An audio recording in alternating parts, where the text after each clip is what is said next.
नमस्कार, मी हर्षा रेसिपीमध्ये आपलं स्वागत आहे। आज आपण गव्हाचं पीठ आणि गुळापासून पौष्टिक असा केक बनवणार आहोत। खूप सोपा आहे बनवायला, चला तर बनवूयात।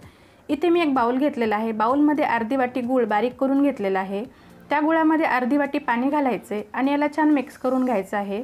गूळ पाण्यामध्ये चांगला मिक्स करून घ्यायचा आहे, एकजीव झाला पाहिजे। इथे गूळ पाण्यामध्ये पूर्णपणे विरघळलेला आहे। आता एक बाउल घेऊन चाळणीने हे पाणी चाळून घ्यायचं आहे।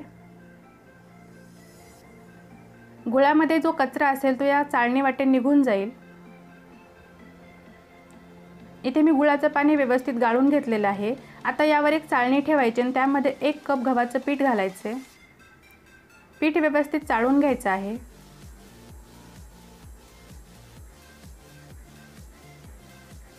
आता यामध्ये 1 टीस्पून बेकिंग पावडर घालायची आणि पाव टीस्पून बेकिंग सोडा घालून चाळून घ्यायचं आहे।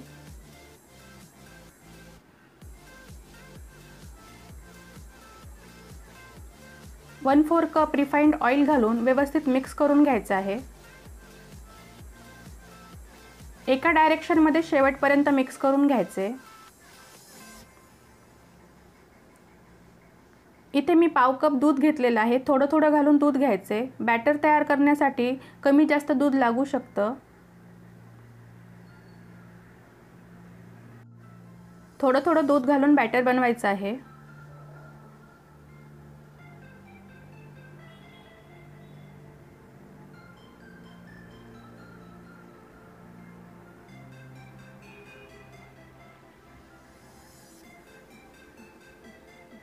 इथे आपला बॅटर तयार झालेला आहे। पूर्ण बॅटर बनवण्यासाठी मला अर्धा कप दूध लागलेला आहे।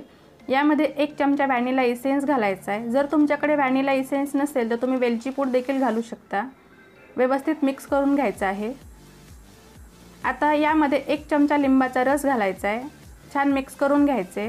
लिंबाचा रस घातल्यामुळे बॅटर किती छान फुललेलं आहे।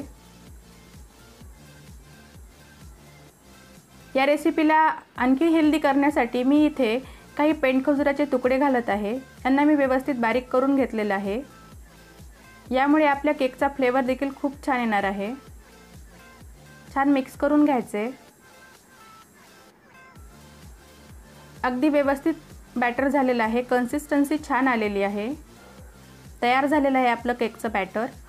इथे मी केक टिनला तेल ग्रीस करून मैदा भुरभरून घेतलेला आहे। तुम्ही याऐवजी कुकरचा डब्बा देखील घेऊ शकता।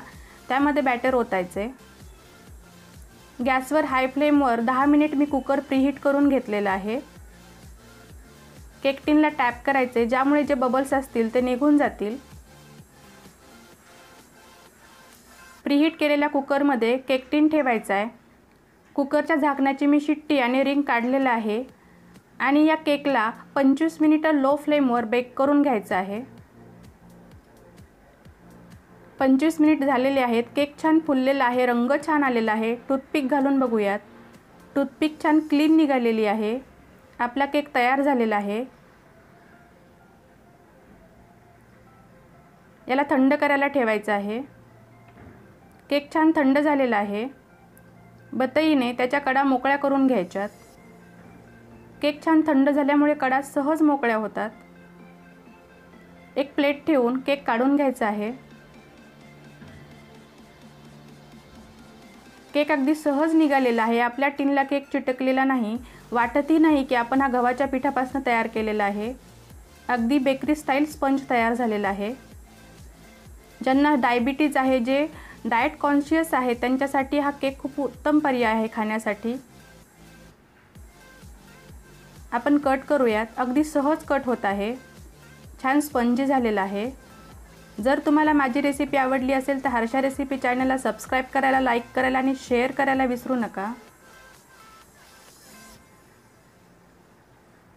केकला छान स्पंज आलेला आहे। आपण जे पेंडखजूर घातलेलं आहे ते केकमध्ये खूप छान दिसत आहे आणि खायलाही खूप छान लागतं। अगदी बेकरी स्टाईल खायला लागत नाही हा केक, पण हेल्दी आहे, पौष्टिक आहे। अशाच नवनवीन आणि खमंग रेसिपी पाहण्यासाठी पाहत राहा हर्षा रेसिपी। धन्यवाद।